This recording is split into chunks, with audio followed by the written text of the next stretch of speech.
All right, so we're working backwards. We've been talking about kind of transitioning to the back and finishing.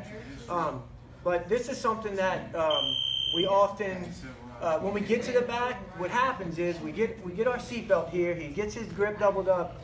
And so often, this guy's going to go to the weak side. And even if I do a good job of beating his head, what happens is I wind up crushed. Just think about it. I wind up crushed in this kind of situation, okay? He's laying on my chest, my hips are, I can't move, so I really can't create angles for like arm bars, chokes, anything, okay? Let's come back up. So what we're doing is I am going to move my body, get my hips out from under him, so that I can then go into like an attack position. So from the beginning, you know, I know he's gonna double up, so I'm gonna always try to go ahead and double up 2-on-1 on his hand. And so now I'm going to stomp, and I'm going to use this knee. I'm going to point my knee up.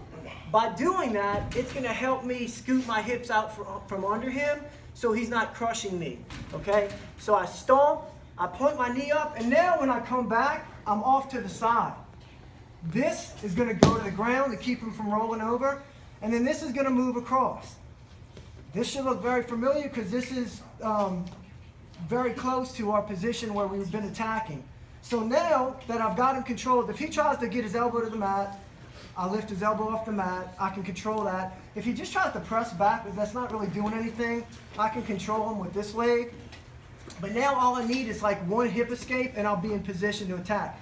Also, you'll notice that he's kind of laying his head on my bicep because I want to be able to make him uncomfortable by breaking his like alignment.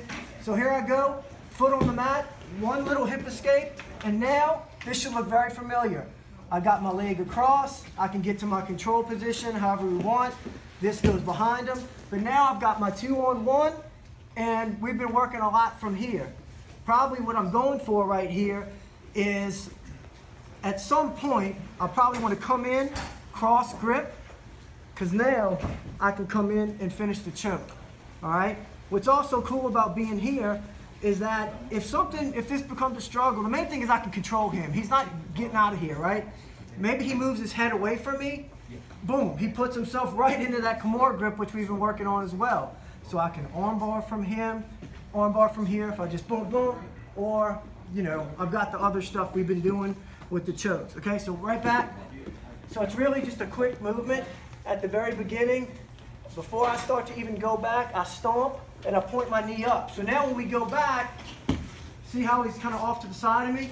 Now I can control the back right here, right? He can't turn into me because I've got his elbow. It's hard for him to go away from me, right? So all I have to do, one little hip escape, and look, my shoulder stays behind the head to really make that uncomfortable, and now I'm controlling. I can bump him up, cross grip, finish with the choke. I mean, I've got options from here, okay? I can definitely, boom, come attack the arm. I can transition to the arm bar. So, but this was really all about just controlling the back so the guy doesn't wind up in this position here. Oh! Thanks.